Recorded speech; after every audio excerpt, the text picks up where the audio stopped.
There is something deeply uncomfortable about what the FEI just admitted. Not announced, not introduced, but admitted.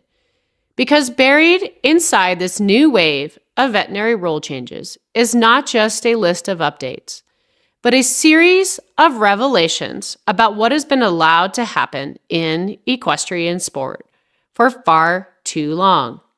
For decades, one of the most important questions in the entire system was whether a horse is actually fit to compete. And guess what? It's truly never been clearly defined. Not precisely, not consistently, and not in a way that truly protected the horse. And that alone should be shocking. But it does not stop there, because among these new proposals is a rule that endurance horses must have at least one functioning jugular vein in order to compete. And the reason that rule now exists is because there have been horses competing without one. That is not a minor detail. That is not a technical oversight. That is a horse standing at the highest level of international sport without reliable access to emergency medical treatment through its own bloodstream. And that raises a question that cannot be ignored. How does a horse lose functional jugular veins? Because that does not happen naturally. That happens through repeated intervention, through injections, through overuse, and through a system that pushes the body to the point where even basic medical access becomes compromised. And the fact that this now has to be written into the rules is not progress, it is exposure. It is proof that something fundamental has been missing. Because ensuring that a horse can receive emergency treatment should not be a new requirement. It should be the absolute minimum from the beginning. So now, when the FEI says it is redefining fitness to compete, what they are really doing is revealing how incomplete that definition has been for years. For a long time, fitness to compete has been treated as a simple question of whether the horse can move without obvious lameness. But that standard has always been dangerously narrow, because a horse can pass a trot up and still be struggling in ways that are not immediately visible. A horse can perform while stressed.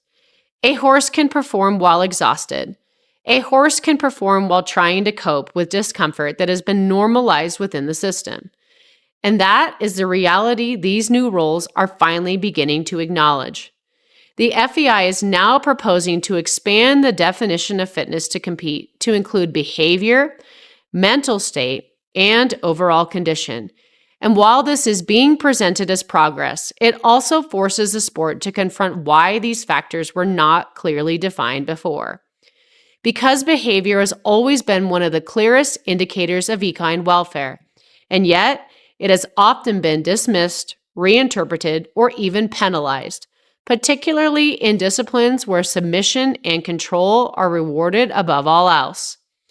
The introduction of a behavioral assessment protocol is not just a technical addition. It is an admission that the system has not been listening, because horses have been showing signs for years, signs of tension, signs of confusion, signs of stress.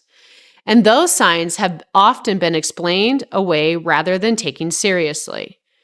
Once you begin to view behavior as a welfare indicator rather than a performance flaw, the entire sport becomes harder to look at in the same way, because you begin to notice the moments where the horse is no longer expressing itself freely, but is instead containing itself under pressure.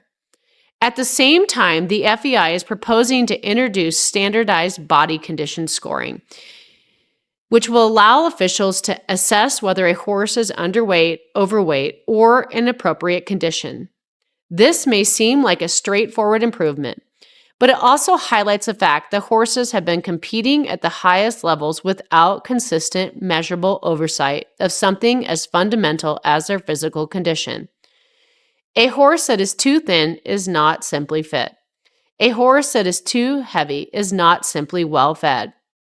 Both can be signs of imbalance, and both raise questions about how that horse has been managed, trained, and maintained within the system.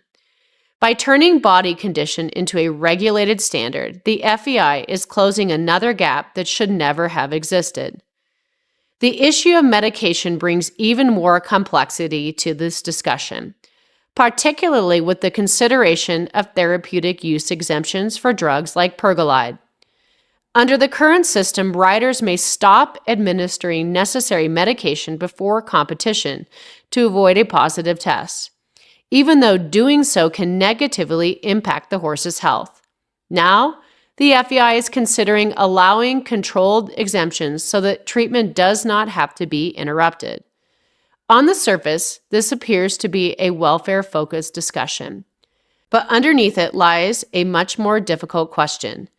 If a horse needs medication to remain stable, is it truly in a condition to compete at the highest level? Because allowing medication introduces the risk of performance enhancement and misuse, while prohibiting it may exclude horses that are otherwise capable. This is not just a regulatory issue. It is a fundamental conflict between welfare, fairness, and performance, and exposes how deeply intertwined those elements have become within the sport. The proposed crackdown on injections brings that conflict into even sharper focus. The FEI is considering banning non-emergency injections at competitions, which would eliminate the use of substances that currently exist in a gray area between treatment and performance management. These include products with limited or no scientific backing, which have nonetheless become normalized in competitive environments. This is not just about removing certain substances. It is about challenging a culture where intervention has become routine, where the horse is continuously managed, adjusted, and supported in ways that may not always be necessary, but have become expected. And when something becomes expected, it becomes difficult to question. That is where this rule is attempting to change. Another proposal that reveals more than it appears to is the restriction on ice therapy before veterinary inspections. This rule exists because ice can temporarily mask lameness, allowing a horse to appear sound for a short period of time, which means that without this rule, it has been possible for horses to be presented in a way that does not fully reflect their true condition.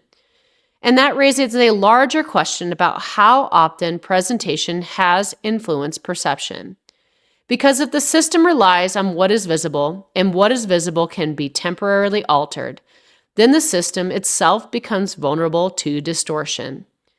The FEI is also proposing tighter control over medications, intravenous fluids, therapeutic devices, and identity verification through DNA sampling, all of which point toward a system that is becoming more controlled and more accountable.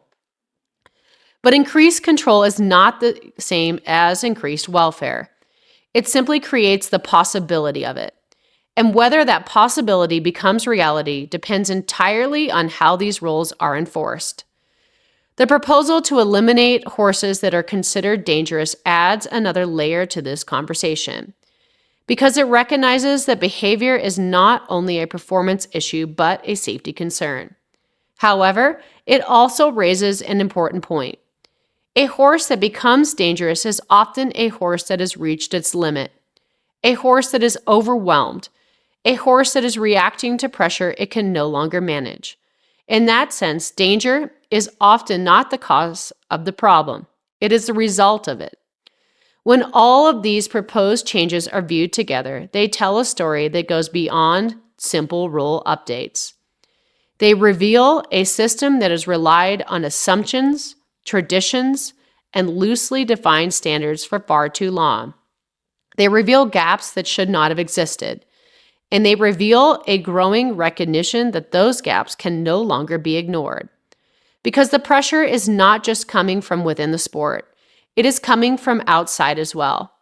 From a public that is asking harder questions, from a world that is less willing to accept appearances without accountability.